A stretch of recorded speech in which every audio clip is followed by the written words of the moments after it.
Hello વિદ્યાર્થી મિત્રો, કેમ છો? લાસ્ટ લેક્ચરની અંદર આપણે વિદ્યુત ફ્લક્સ વિશે સમજૂતી મેળવી. એમાં આપણે જોયું કે જ્યારે કોઈ વિદ્યુત ક્ષેત્રની અંદર કોઈ પૃષ્ઠને અલગ અલગ રીતે લંબરૂપે કે સમાંતર કે કોઈ પણ થીટા જેટલા ખૂણે મૂકવામાં આવે ત્યારે આપણને ફ્લક્સની જુદી જુદી કિંમતો મળતી હોય છે. એમાં આપણે જોયું કે ફ્લક્સ છે એ શૂન્ય પણ હોઈ શકે, બરાબર. ફ્લક્સ છે એ ધન પણ હોઈ શકે અને ફ્લક્સ ઋણ પણ હોઈ શકે છે. તો વિદ્યાર્થી મિત્રો, આજના લેક્ચરની અંદર આપણે વિદ્યુત ફ્લક્સ પછી વિદ્યુત ડાયપોલ વિશેની આપણે ચર્ચા કરવાની છે. તો વિદ્યુત ડાયપોલ એટલે ઇલેક્ટ્રિક ડાયપોલ, જેને શુદ્ધ ગુજરાતીમાં દ્વિધ્રુવી કહે છે.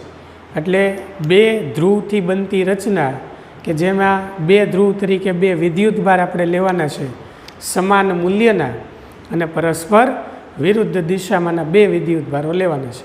ધારો કે એક પ્લસ ક્યુ હોય તો બીજો માઇનસ ક્યુ વિદ્યુતભાર હશે, અને તેમની વચ્ચેનું જે અંતર છે એ આપણે પરિમિત અંતર લેવાનું છે. પરિમિત અંતર એટલે કે ચોક્કસ અંતર, દાખલા તરીકે 2a જેટલું અંતર આપણે લેવાનું છે. તો સૌપ્રથમ આપણે એની વ્યાખ્યા વિશે ચર્ચા કરીએ. તો વિદ્યુત ડાયપોલ એટલે શું? તો કે એકબીજાથી અમુક અંતરે એટલે કે પરિમિત અંતરે કૌંસમાં 2a જેટલું અંતર, 2a જેટલા અંતરે રહેલા બે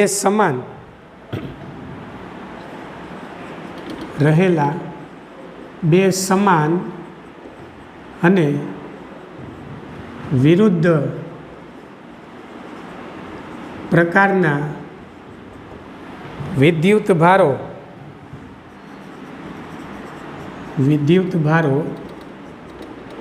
બરાબર, પ્લસ ક્યુ અને માઇનસ ક્યુ થી બનતી રચનાને શું કહેવાય? તો કે વિદ્યુત ડાયપોલ કહે. ડાય એટલે બે પોલ એટલે બે ધ્રુવ ધરાવતી રચના, બરાબર. ફરી એકવાર કે વિદ્યુત ડાયપોલ એટલે શું? તો કે એકબીજાથી અમુક અંતરે એટલે 2a જેટલા અંતરે રહેલા બે સમાન અને વિરુદ્ધ પ્રકારના એટલે પ્લસ ક્યુ અને માઇનસ ક્યુ વિદ્યુતભારોથી બનતી જે રચના છે એ રચનાને કહેવાય વિદ્યુત ડાયપોલ, બરાબર. ચાલો, વિદ્યુત ડાયપોલ પછી વિદ્યુત ડાયપોલ મોમેન્ટ વિશે ચર્ચા કરીએ એ પહેલાં આપણે એક આકૃતિને ધ્યાનમાં લઈ લઈએ. ચાલો, તો ધારો કે આ એક માઇનસ ક્યુ વિદ્યુતભાર છે, બરાબર, અને અહીંયા એક પ્લસ ક્યુ વિદ્યુતભાર છે. આને આપણે કહીએ પ્લસ ક્યુ વિદ્યુતભાર. આ જે છે એ ડાયપોલનું મધ્ય બિંદુ છે. ધારો કે એનું નામ સી છે. તો મધ્ય બિંદુથી માઇનસ ક્યુનું અંતર એ જેટલું છે અને મધ્ય બિંદુથી પ્લસ ક્યુનું અંતર પણ એ જેટલું છે. તો વિદ્યાર્થી મિત્રો, આખું જે અંતર છે એ કેટલું થશે? a પ્લસ a એટલે 2a જેટલું થશે. તો આખું અંતર 2a જેટલું થશે, બરાબર. હવે ડાયપોલ મોમેન્ટ એટલે શું? તો કે ડાયપોલ પરનો વિદ્યુતભાર અને તેમની વચ્ચેના અંતરના ગુણાકારને, એટલે કોઈ પણ ડાયપોલ પરનો આપણે વિદ્યુતભાર લઈ લેવાનો, એનું મૂલ્ય લેવાનું, અને બે વચ્ચેનું અંતર એટલે 2a ના ગુણાકારને આપણે શું કહીશું? તો કે ડાયપોલ મોમેન્ટ કહીશું. ડાયપોલ મોમેન્ટની દિશા માઇનસ ક્યુથી પ્લસ ક્યુ હોય, એટલે આપણે સદિશ પીની જે દિશા છે, બરાબર, એને આપણે ડાયપોલ મોમેન્ટ કહીશું. વિદ્યુત ડાયપોલ મોમેન્ટ એની દિશા માઇનસ ક્યુથી પ્લસ ક્યુ હોય. અહીં આપણે લખશું ડાયપોલ પરનો વિદ્યુતભાર, બરાબર, અને ડાયપોલ પરના વિદ્યુતભાર અને તેમની વચ્ચેના અંતર 2a ના ગુણાકારને ડાયપોલ મોમેન્ટ અથવા વિદ્યુત ડાયપોલ મોમેન્ટ સદિશ પી કહે છે તે સદિશ રાશિ છે, તેના આ રીતે દર્શાવી શકાય. સદિશ પી બરાબર બે વિદ્યુતભારો વચ્ચેનું અંતર 2a જેટલું અને કોઈ પણ એક વિદ્યુતભાર પ્લસ ક્યુ. બરાબર. તો P is equals to 2a into Q. આ જે પી છે એને શું કહેવાય? તો કે વિદ્યુત ડાયપોલ મોમેન્ટ કહેવાય પીને. બરાબર. આ એનું સૂત્ર યાદ રાખવાનું. MCQમાં દાખલામાં ને એમાં કામ આવશે અને આગળ ઉપર થિયરીમાં પણ કામ આવશે. ચાલો, તેની દિશા વિદ્યુત ડાયપોલ મોમેન્ટની દિશા ઋણ વિદ્યુતભારથી ધન વિદ્યુતભાર એટલે કે માઇનસ ક્યુથી પ્લસ ક્યુ હોય એટલે ઋણ વિદ્યુતભારથી ધન વિદ્યુતભાર તરફ હોય છે. બરાબર. આ ઉપરાંત ડાયપોલનું જે મધ્ય બિંદુ છે, બંને વિદ્યુતભારોથી બનતી જે ડાયપોલ છે એના મધ્ય બિંદુને ડાયપોલનું મધ્ય બિંદુ એટલે કે આ જે કેન્દ્ર છે એને ડાયપોલનું કેન્દ્ર કહે છે. બરાબર.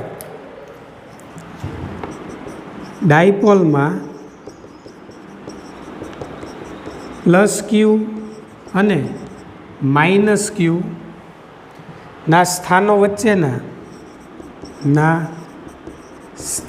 વચ્ચેના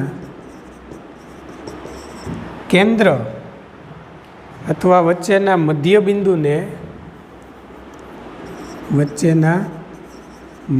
બિંદુને ડાયપોલનું કેન્દ્ર કહે છે. તો અહીંયા કેન્દ્ર આપણે સી લીધું છે, તમે ઓ પણ લઈ શકો છો. બરાબર. ચાલો આગળ વાત કરીએ તો ડાયપોલ પરનો કુલ વિદ્યુત ભાર શૂન્ય હોય છે. દાખલા તરીકે તમે કુલ વિદ્યુત ભાર લ્યો તો એક માઇનસ ક્યુ છે ને એક પ્લસ ક્યુ છે. તો બંનેનો આપણે સરવાળો કરીએ તો માઇનસ ક્યુ વત્તા પ્લસ ક્યુ એટલે કુલ વિદ્યુત ભાર કેટલો હોય? શૂન્ય હોય છે. પરંતુ વિદ્યુત ક્ષેત્ર, આ બંને વિદ્યુત ભારોથી ઉદ્ભવતું વિદ્યુત ક્ષેત્ર શૂન્ય હોતું નથી, કારણ કે બંને વિદ્યુત ભારોના સ્થાન કેવા છે? જુદા જુદા છે. કારણ કે બંને વિદ્યુત ભારોના સ્થાન જુદા જુદા છે.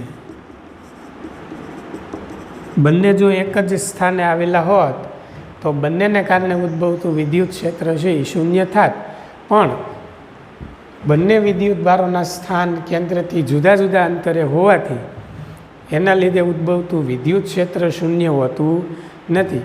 કુલ વિદ્યુત ભાર શૂન્ય છે પણ કુલ વિદ્યુત ક્ષેત્ર શૂન્ય હોતું નથી.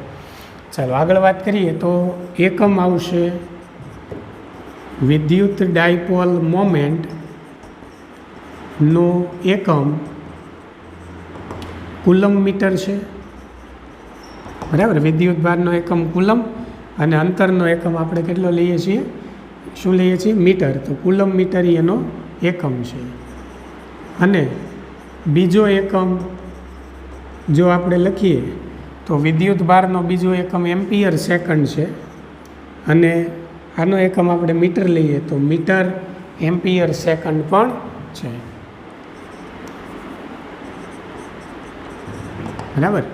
ચાલો પારિમાણિક સૂત્રની વાત કરીએ તો વિદ્યુત ડાયપોલ મોમેન્ટનું પારિમાણિક સૂત્ર m0, અંતર માટે આપણે L1 અને વિદ્યુત ભાર માટે A1 T1. વિદ્યુત ભારનું પારિમાણિક સૂત્ર A1 T1 છે, કારણ કે વિદ્યુત ભાર Q બરાબર શું સૂત્ર આવે? IT. I એટલે વિદ્યુત પ્રવાહ, T એટલે સમય, તો I ઇન્ટુ T. તો Q બરાબર IT પરથી I ઉપરથી એમ્પિયર A1 અને T ઉપરથી T1. તો A1 T1 એ વિદ્યુત ભારનું પારિમાણિક સૂત્ર છે. બરાબર. તો આ ટોપિકની અંદર વિદ્યુત ડાયપોલની વ્યાખ્યા, આકૃતિ, વિદ્યુત ડાયપોલ મોમેન્ટ, આ ભૌતિક રાશિ છે P is equals two 2AQ, જે સદિશ રાશિ છે. બરાબર. તેનો એકમ અને પારિમાણિક સૂત્ર અહીં આવી ગયું. એની દિશા છે એ ઋણ વિદ્યુતભારથી ધન વિદ્યુતભાર તરફ હોય છે, બરાબર. તો આ થઈ ગયું વિદ્યુત ડાયપોલ.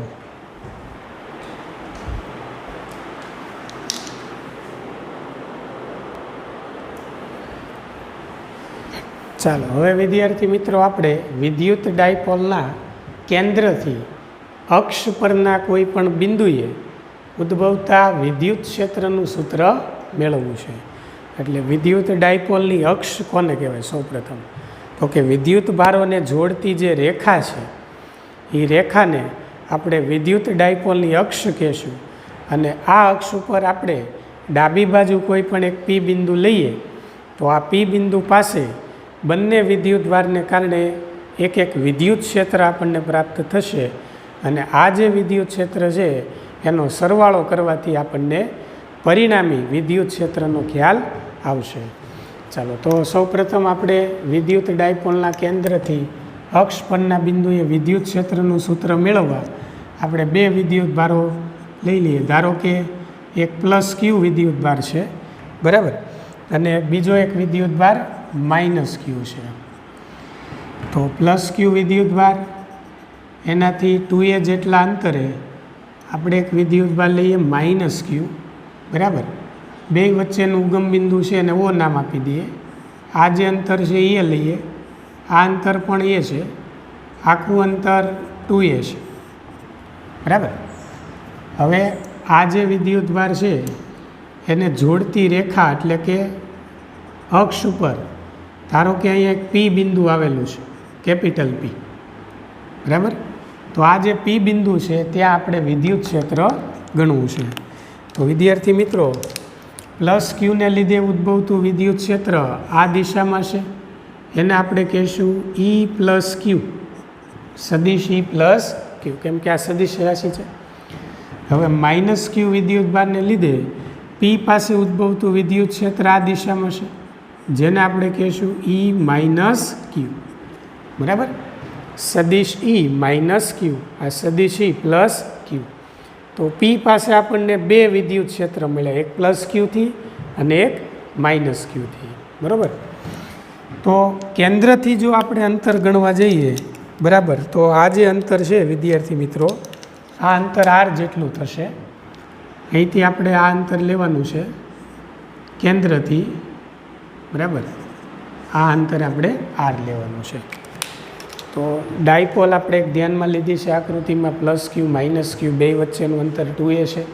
તો ડાયપોલના મધ્ય બિંદુ એટલે ડાયપોલના કેન્દ્રથી આર જેટલા અંતરે આવેલા પી બિંદુ પાસે આપણે વિદ્યુત ક્ષેત્ર ગણવું છે. તો આના માટે સૌપ્રથમ આકૃતિનું વર્ણન તમારે લખવાનું, જેમ સમજાયું એમ. હવે આપણે વાત કરીએ પ્લસ ક્યુ વિદ્યુત ભારથી. તો પ્લસ ક્યુ વિદ્યુત ભારથી પી બિંદુએ ઉદ્ભવતું વિદ્યુત ક્ષેત્ર,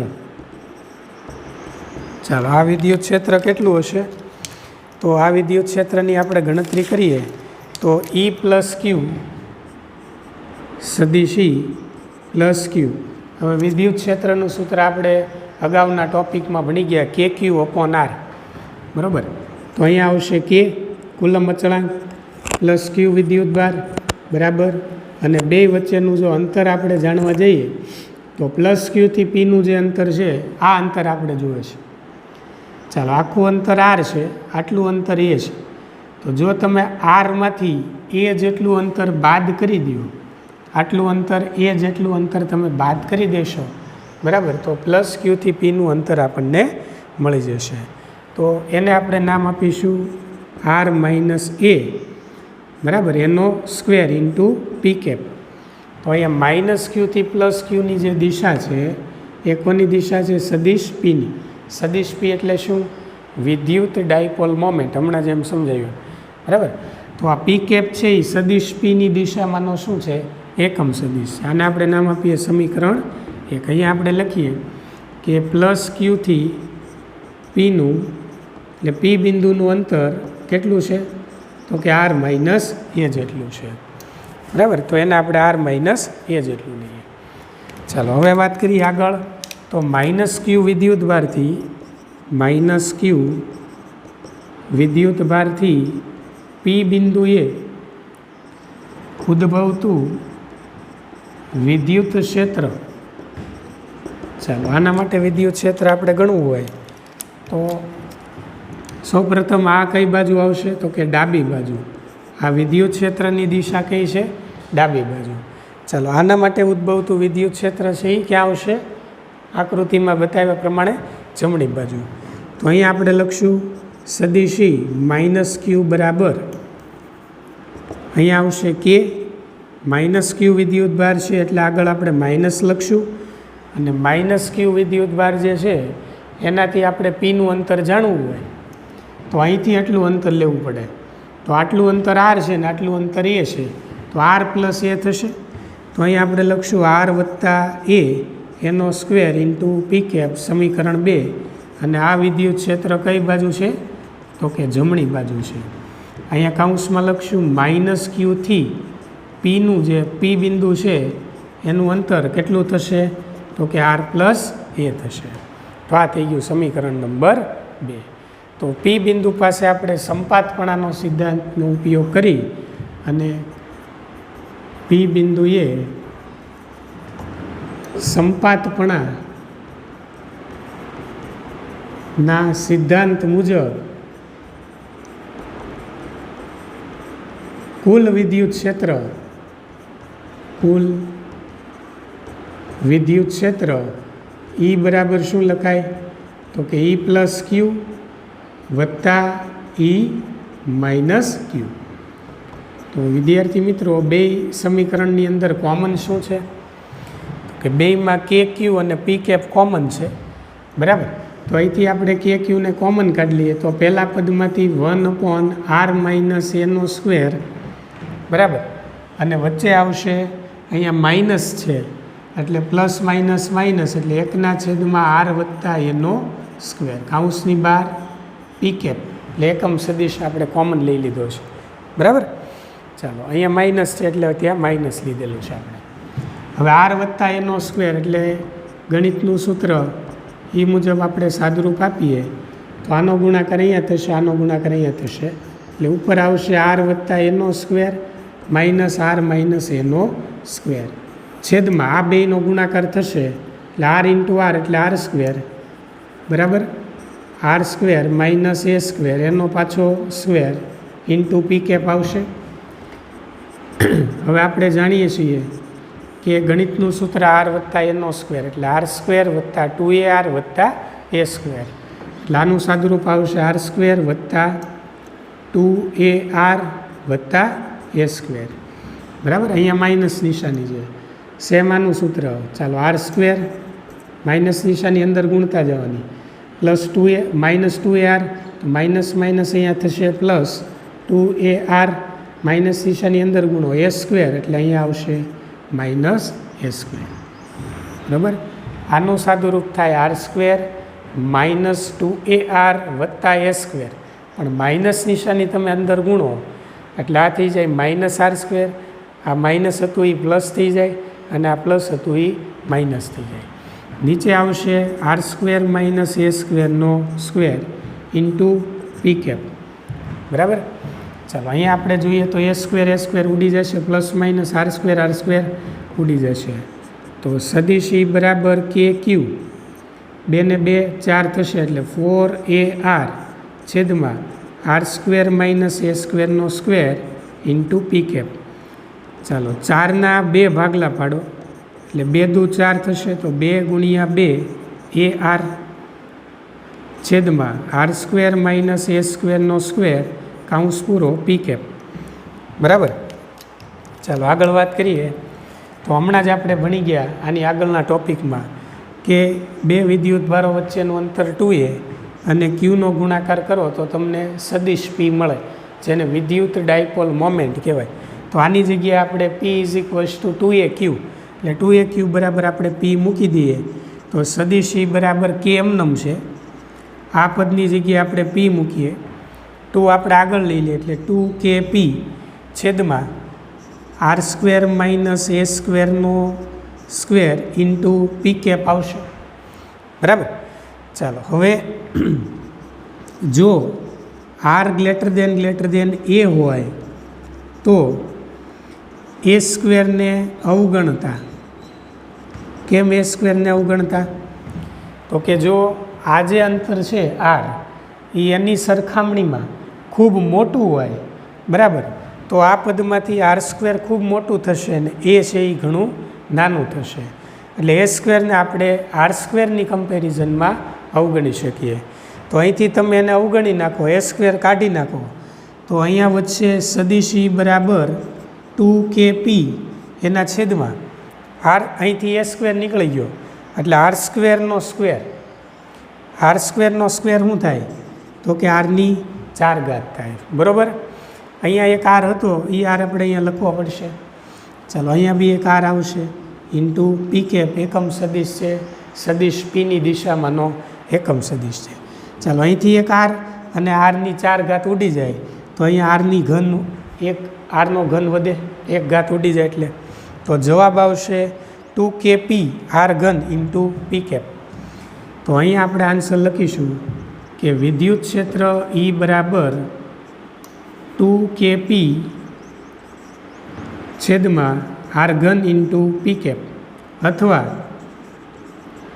અક્ષ માટેનું ડાયપોલને લીધે ઉદ્ભવતું વિદ્યુત ક્ષેત્ર, ચાલો કેની કિંમત મૂકો એટલે 2pના છેદમાં કે એટલે 1/4πε0 આર ઘન એમનેમ રહેશે ઇન્ટુ પી કેપ, બરાબર. જો મૂલ્ય સ્વરૂપે લખો તો અહીંથી પી કેપ છે એ નીકળી જાય છે. પી કેપ છે એ એકમ સદિશ છે. ચાલો ક્લિયર. તો વિદ્યુત ડાયપોલના કેન્દ્રથી અક્ષ પરના કોઈ પણ પી બિંદુ પાસે વિદ્યુત ક્ષેત્રનું આ શું થઈ ગયું? સૂત્ર થઈ ગયું, બરાબર. તો આ જે સૂત્ર છે એ દાખલામાં MCQમાં આપણને કામ લાગશે. આ રીતે તારવી નાખો.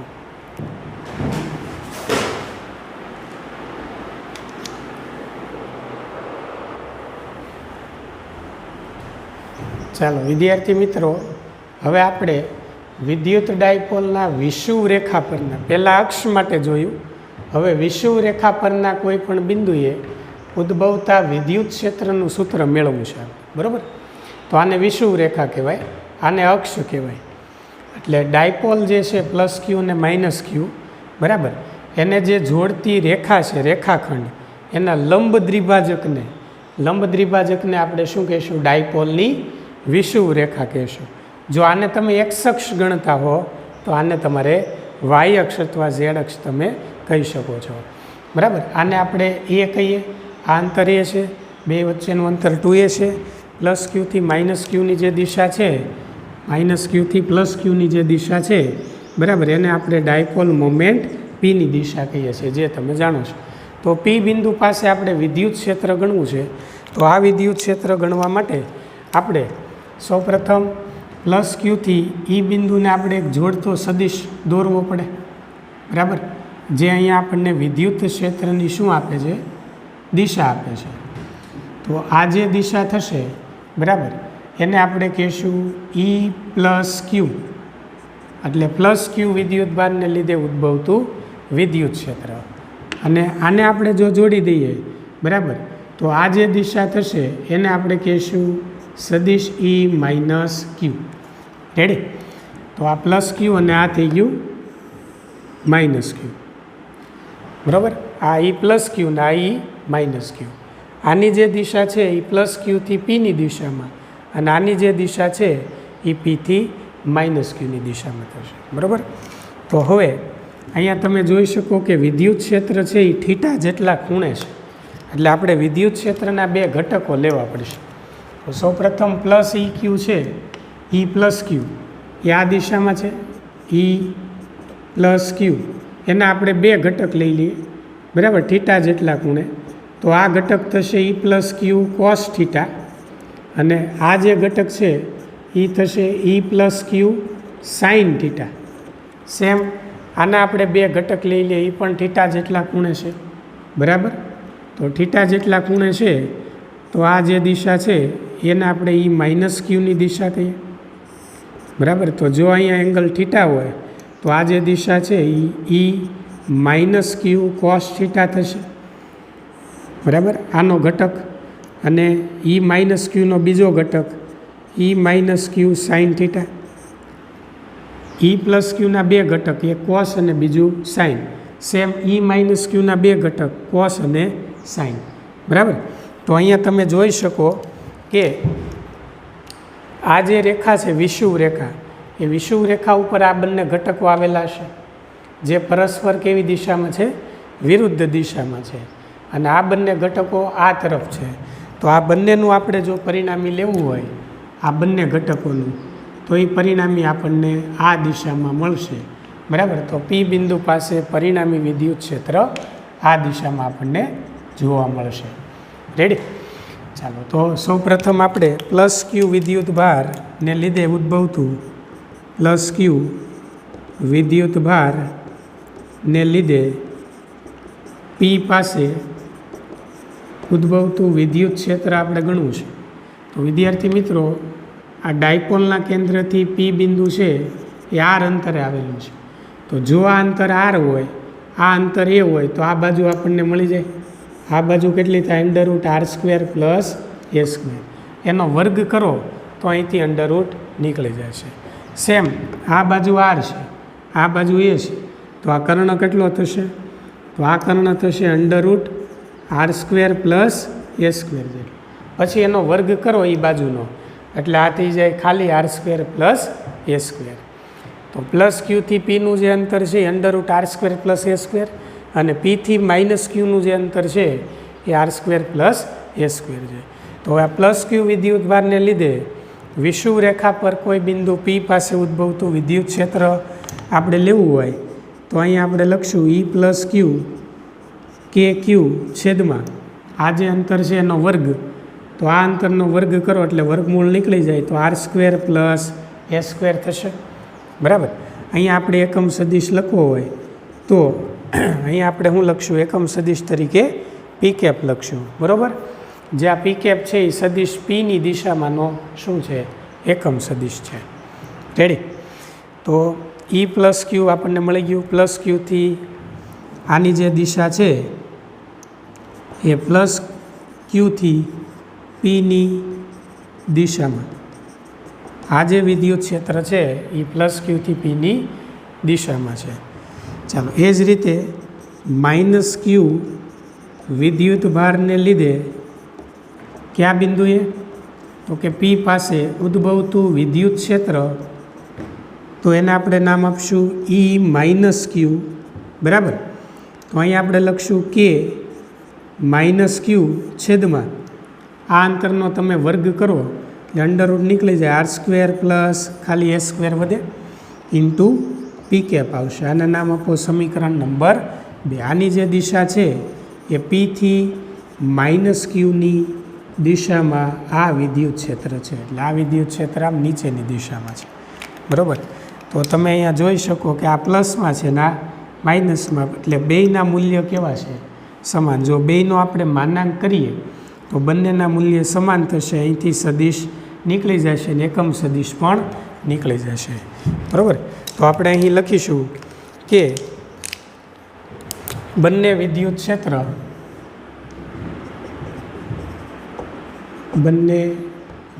ક્ષેત્ર ઈ પ્લસ ક્યુ અને ઈ માઇનસ ક્યુ ના મૂલ્ય સમાન છે. એટલે અહીંયા આપણે સદિશ કાઢી નાખીએ તો ઈ પ્લસ ક્યુ બરાબર ઈ માઇનસ ક્યુ બરાબર, ચાલો પ્લસ માઇનસ પણ નીકળી જશે, માનાંક થશે એટલે કે ક્યુના છેદમાં એકમ સદિશ પણ નીકળી જશે, R square plus A square થશે. તો આને આપણે નામ આપીએ સમીકરણ નંબર 3. આપણે બંનેનું મૂલ્ય લઈ લીધું, બેયને આપણે શું કર્યા? માનાંક કરી નાખ્યા. બરાબર. તો વિદ્યાર્થી મિત્રો, હવે તમે આ આકૃતિમાં જોઈ શકો કે આ જે વિદ્યુત ક્ષેત્રનો ઘટક છે આમ ઉપર છે અને આ વિદ્યુત ક્ષેત્રનો ઘટક આમ નીચે છે. એટલે આ બંને પરસ્પર વિરુદ્ધ દિશામાં છે. ઈ પ્લસ ક્યુ સાઇન થીટા, ઈ માઇનસ ક્યુ સાઇન થીટા. એટલે એ સમાન મૂલ્યના અને પરસ્પર વિરુદ્ધ દિશામાં હોવાથી પોતાની અસર નાબૂદ કરશે. જ્યારે આ બંને વિદ્યુત ક્ષેત્ર છે પી પાસે, આ બંને વિદ્યુત ક્ષેત્ર એક જ દિશામાં છે E પ્લસ ક્યુ કોસ થીટા અને E માઇનસ ક્યુ કોસ થીટા, એટલે એક જ દિશામાં આવશે, બરાબર. એટલે આ બેયનો શું થશે? સરવાળો થશે, અને આ બે શું થશે? નાબૂદ થશે. તો અહીં આપણે લખીશું કે E પ્લસ ક્યુ સાઇન થીટા અને E માઇનસ ક્યુ સાઇન થીટા સમાન મૂલ્યના અને પરસ્પર વિરુદ્ધ દિશામાં હોવાથી પોતાની અસર નાબૂદ કરશે. જ્યારે E પ્લસ ક્યુ કોસ થીટા અને E માઇનસ ક્યુ કોસ થીટા એક જ દિશામાં હોવાથી તેમનો શું થશે? સરવાળો થશે. પરિણામી વિદ્યુત ક્ષેત્ર E એ માઇનસ પી કેપની દિશામાં છે. ચેક કરો ભાઈ કે પરિણામી વિદ્યુત ક્ષેત્ર માઇનસ પી કેપની દિશામાં કેવી રીતે છે. તો તમે જોઈ શકો કે પી કેપ એટલે વિદ્યુત ડાયપોલ મોમેન્ટ, જેની દિશા માઇનસ ક્યુથી પ્લસ ક્યુ, એટલે આ દિશામાં, આ દિશા. તો વિદ્યુત ક્ષેત્રની દિશા આ છે, તો આને તમે પ્લસ પી કેપની દિશા કહેતા હો, તો આ દિશા કઈ થશે? માઇનસ પી કેપની. તો આ પ્લસ પી કેપ ને આ માઇનસ પી કેપ. તો પરિણામી વિદ્યુત ક્ષેત્ર છે E એ કઈ દિશામાં છે? માઇનસ પી કેપની દિશામાં છે. તેથી આપણે પરિણામી વિદ્યુત ક્ષેત્ર E બરાબર આ બંને ઘટકનો આપણે શું કરવાનો? સરવાળો. તો E પ્લસ ક્યુ કોસ થીટા વત્તા E માઇનસ ક્યુ કોસ થીટા, અને આની જે ડાયરેક્શન છે એ ક્યાં આવશે? માઇનસ પી કેપની દિશામાં આવશે. પરિણામી વિદ્યુત ક્ષેત્ર કઈ દિશામાં છે? તો કે માઇનસ પી કેપની દિશામાં. આ પ્લસ પી કેપની દિશા છે, બરાબર. તો હવે E પ્લસ ક્યુ E માઇનસ ક્યુ બેયના મૂલ્ય સમાન છે, તો આ બે પદ સમાન થયા. E પ્લસ ક્યુ ને E માઇનસ ક્યુ સમાન છે, એટલે આ બે પદ સમાન થશે. તો આપણે અહીંયા પહેલું પદ વત્તા બીજું પદ, બે પદ સમાન લઈ લઈએ. આને પણ તમે પ્લસ ક્યુ કહી દો, કેમ કે માઇનસ ક્યુ બરાબર પ્લસ ક્યુ છે. તો 1 + 1 એટલે 2, એટલે 2E પ્લસ ક્યુ કોસ થીટા. આને બી મેં શું કહી દીધું? પ્લસ ક્યુ, બરાબર. અને આને આપણે આગળ માઇનસ લઈ લઈએ, અહીંયા પાછળ લખી નાખીએ પી કેપ. તો E બરાબર -2. ચાલો E પ્લસ ક્યુ કેટલું છે? તો કે KQ/R². તો અહીંયા લખશું આપણે KQ/R² પ્લસ A². ચાલો હવે cos theta into P cap. તો આકૃતિ પરથી તમે કોસ થીટા જોઈ શકો. આને તમે કોસ થીટા લઈ લો, તો કોસ થીટા એટલે પાસેની બાજુ છેદમાં કર્ણ. પાસેની બાજુ એ છે ને કર્ણ છે R² પ્લસ A².